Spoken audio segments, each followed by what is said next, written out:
Alô. Oi.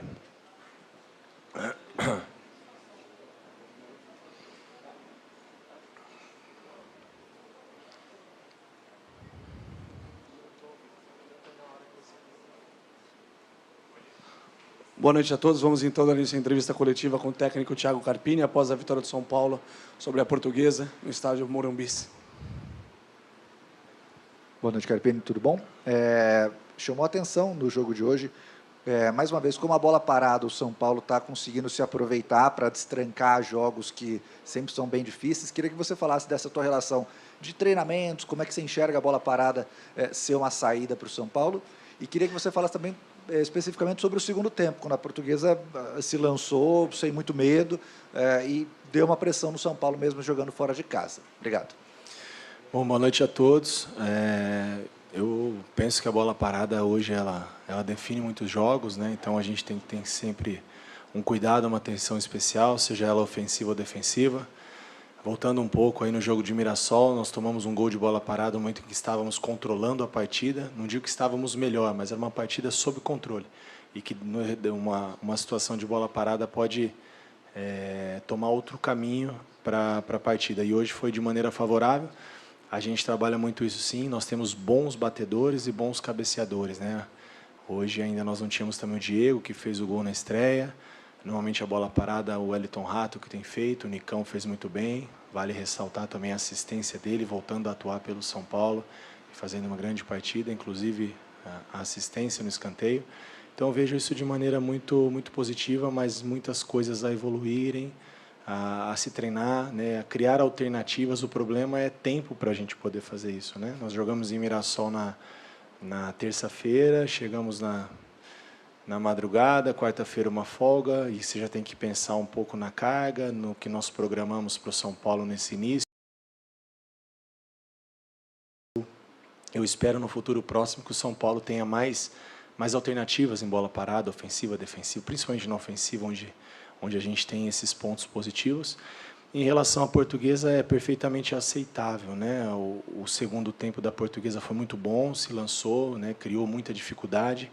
Um time muito bem organizado, com um padrão muito bem definido, um time com muito mais tempo de treino do que o São Paulo, né? Então são pontos a serem ressaltados. É uma equipe do São Paulo onde Luiz Gustavo e Bobadilla estrearam nunca jogaram juntos. O Nicão há muito tempo não fazia uma partida como ele fez, e pelo São Paulo nem lembro qual foi a última partida do Nicão.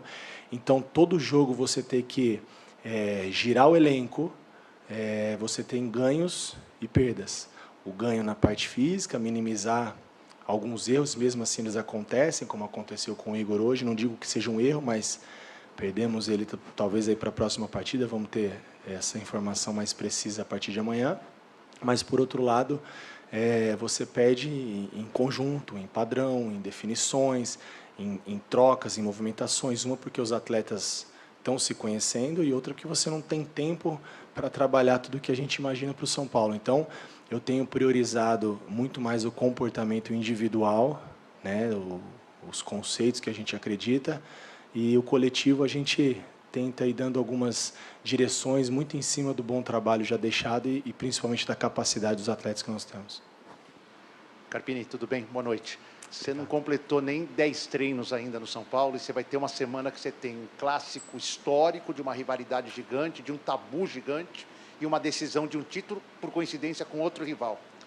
Como é que é preparar o time, não é nem no aspecto tático, físico, psicológico até, acabaram de voltar de férias, para enfrentar dois jogos que para o torcedor são dois jogos de vida ou morte? Se você puder falar alguma coisinha do Igor Vinícius, que deixou o gramado, se te deixou com alguma pulga atrás da orelha para essa semana tão complicada. Bom, vou começar de trás para frente. Em relação ao Igor, claro que preocupa, né? Um jogador que vinha sendo importante, um desafogo para nós. Em relação à continuidade dele, como eu disse, nós vamos saber a partir de amanhã, mas pelo feeling ali, um pouco da vivência que a gente tem, eu acredito que ele esteja fora, mas essa confirmação não consigo te dar agora. Por outro lado, vale ressaltar a entrada do Moreira, num jogo difícil, um jogo muito vivo, a Portuguesa muito bem treinada, como eu disse, com um período maior de preparação, e isso faz diferença, né? Nós estamos só no início da temporada, como você mesmo disse, são 10 treinos, né? Então, eu valorizo muito a entrada do Moreira nessas circunstâncias do jogo e gostei do que eu vi. Já vinha se apresentando bem nos treinos, ele fez a transição toda depois do departamento médico, controle de carga, fez 2 treinos com o grupo e teve que atuar hoje e atuou muito bem. Então, vou valorizar mais a entrada do Moreira do que a gente lamentar. Se nós perdemos o Igor, vamos para a próxima, as coisas precisam continuar acontecendo, temos um elenco qualificado para isso, justamente para essas situações. Em relação aos jogos, eu vou falar em relação ao jogo. O próximo jogo é o Corinthians. Depois do Corinthians, a gente vai pensar no próximo jogo. Claro que tudo isso tem um peso diferente. Não é um jogo qualquer o Corinthians, não é um clássico, são quebras de tabu. Mas esse peso de quebrar tabu não é desse elenco. A Neoquímica, eu não sei quanto tempo ela tem, quantas equipes já passaram por lá, quantos jogos o São Paulo já fez lá.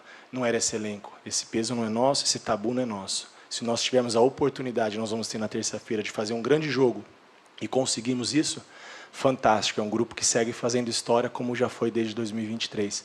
Depois do Corinthians, a gente vai pensar no próximo passo. Então, nós temos agora, terça-feira, o Clássico. Carpini, tem o Corinthians antes da final, né? Você bem destacou, e você vem rodando muito o elenco. Mas para o jogo do Corinthians, mesmo tendo uma final de campeonato, no final de semana, você vai com força máxima para esses 2 jogos ou ainda você pode rodar o elenco no Clássico da terça-feira? E um outro ponto, saindo dessa questão do elenco e do torcedor, mas para você pode ser o técnico nessa semana que eventualmente conseguiu quebrar o tabu e também o técnico mais jovem a eventualmente conquistar um título nos últimos 30 anos no São Paulo. Isso, de alguma forma, te afeta? Você leva em consideração ou você tenta abstrair em relação a essas possibilidades? Como eu te disse, né, eu ainda não pensei nesse retrospecto, porque a nossa primeira decisão é terça-feira. Nós temos uma decisão contra o Corinthians. Cada jogo do Campeonato Paulista ele é uma decisão. Hoje foi uma que nós deixamos para trás. A gente acompanha, vive futebol, vocês também. E vocês veem a dificuldade que é o Campeonato Paulista, como é que estão os resultados, o início, tudo muito ajustado. E a tendência é que fique ainda mais ajustado depois da 6ª, 7ª rodada. Então, começar bem é muito importante, valorizar muito a nossa invencibilidade e pensar na próxima decisão que nós temos, que é o Corinthians. E a partir de amanhã, a gente vai começar a ver tudo que nós temos de melhor para essa partida. Né? O início era muito importante, essa rotatividade, e o elenco te permite fazer isso. Por mais que falte conjunto, daqui a pouco vai faltar um pouco de padrão ofensivo, de algumas situações que a gente possa furar um bloqueio do adversário, que no primeiro tempo colocou 10 jogadores em 30 metros de campo, e você não consegue ter profundidade, você não consegue ter espaço, e é difícil, né? Um time muito bem organizado, se diga-se de passagem, a gente tem que ter um pouquinho de paciência com essas situações. Então, vamos ver o que a gente tem de melhor a partir de amanhã para a nossa primeira decisão. A decisão de terça-feira, a gente encara da mesma maneira como nós encaramos a Portuguesa e como nós vamos encarar os próximos jogos. É uma decisão para nós. Carpini, boa noite. Você, mais do que ninguém, acho, nessa sala, sabe o quanto o futebol é intenso nesse período tão curto aí, já de trabalho. Você tem essa sequência. É inevitável que a maioria das perguntas sejam voltadas a esses 2 jogos. Queria que você fizesse um apanhado geral do que foi o teu trabalho nesses 3 jogos. Né? As vitórias em casa, o empate fora, se, pelo menos na minha avaliação, o segundo tempo, o São Paulo parece que caiu bastante de produção, não sei se você também avalia dessa forma no jogo de hoje, e se essas 3 partidas somadas, de tudo que você viu, todos os jogadores que você testou, alguns que certamente te agradaram, outros você fala, talvez demore um pouquinho mais para ganhar o espaço natural entre os 11 iniciais, se o São Paulo chega pronto para jogar e tentar num alto nível para ser campeão lá no próximo domingo, para quebrar um tabu. Como é que chega o São Paulo, na tua visão, para essas 2 partidas? O São Paulo chega melhorando jogo a jogo, melhorando a cada oportunidade que a gente tem de estar no CT, treinar, fazer melhor, ser melhor, evoluir coletivamente, evoluir individualmente. E quando eu falo evoluir individualmente, eu digo em todos os aspectos, técnico, físico, tático. A avaliação desse período de São Paulo foi um período onde eu pude conhecer as pessoas. E quando eu falo de pessoas, eu não digo só em relação ao que eu tenho de grupo, mas a staff do São Paulo, os bastidores, as pessoas que fazem o clube acontecer, e a gente tem um respaldo muito grande. Né? Então, foi um período de conhecimento, de troca de informações, de gerir esse elenco, de conhecer tudo o que nós temos, pensar em alternativas futuras, de que maneira nós podemos ver o São Paulo para cada competição, para cada partida. Então, foi um período de muito conhecimento. Claro que a gente propondo alguns comportamentos e eles muito abertos a aceitarem, né, a receber informação. É um grupo que gosta muito de trabalhar. É um grupo que, quanto a isso, a gente não tem problema, a gente tem que controlar um pouquinho pelo excesso. Então, isso é muito positivo.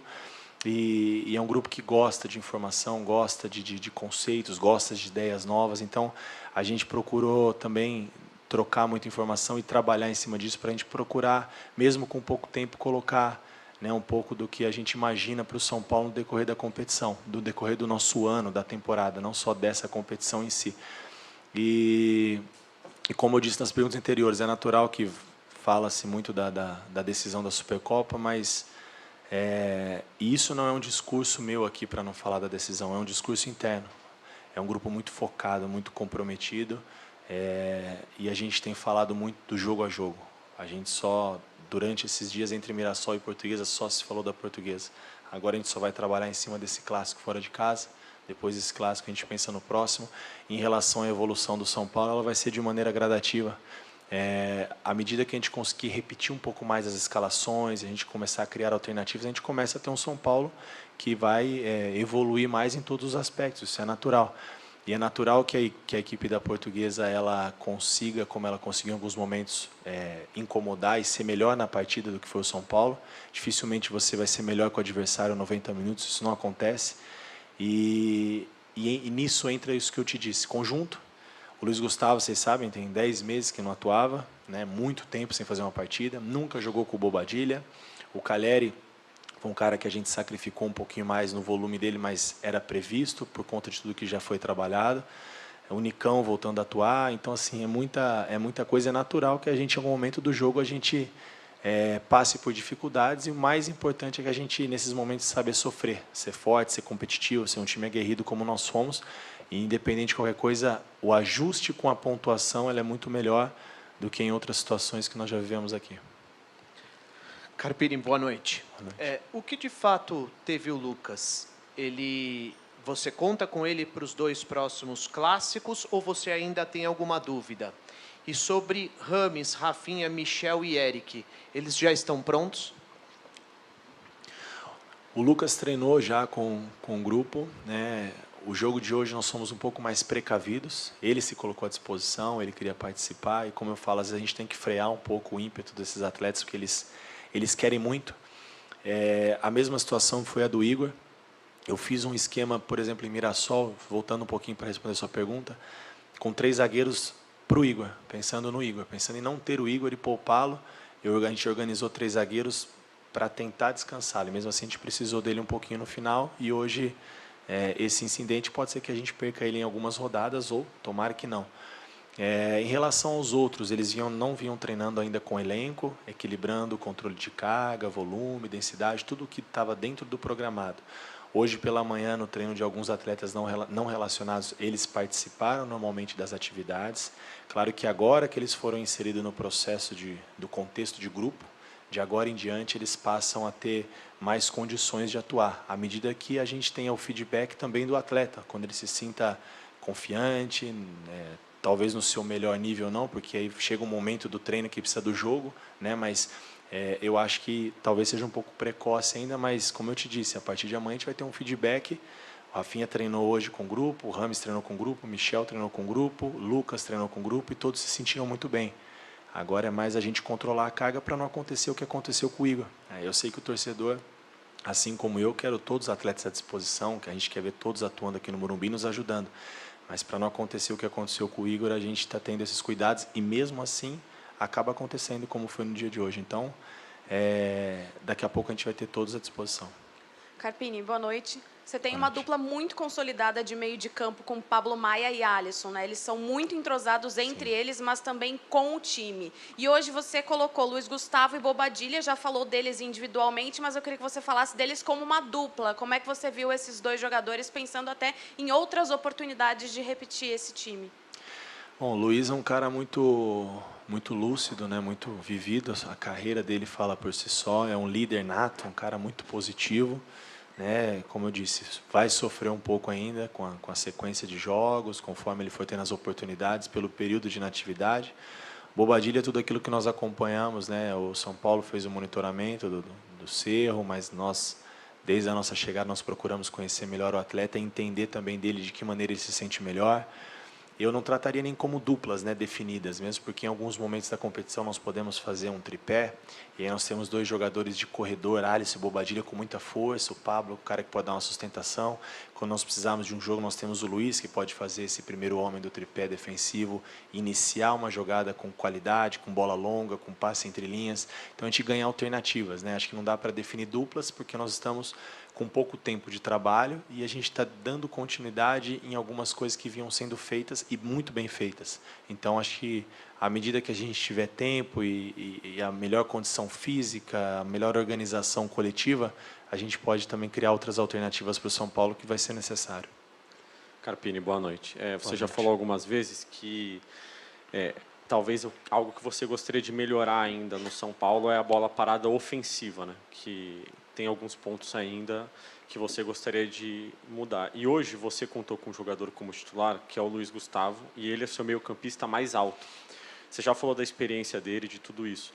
Mas é uma questão importante também na utilização do Luiz Gustavo, essa questão da bola parada, por mais que o gol dele hoje tenha sido pelo chão, entre aspas, né, mas foi numa bola parada, que ele pode ser importante também pelo alto. E uma questão tática, hoje você usou o Galopo pelo lado esquerdo.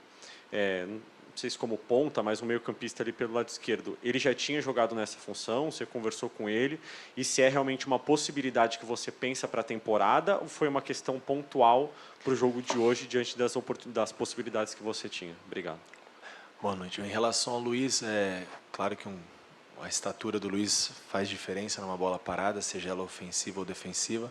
Quando eu digo de algumas organizações ofensivas, é a gente criar alternativas de jogadas, de uma jogada mais curta, de tirar um pouco a linha defensiva de cima da defesa adversária, para a gente poder criar algumas alternativas de espaçar um pouco mais a linha, a gente poder atacar melhor a bola. Então, nesse sentido. E aí, como a gente não consegue controlar, né, treinar muito, respeitando todo o controle que nós temos de carga, acho que a gente não consegue mudar muita coisa só na conversa, ainda mais em pontos tão delicados que definem jogos, né? Bola parada, ofensiva e defensiva.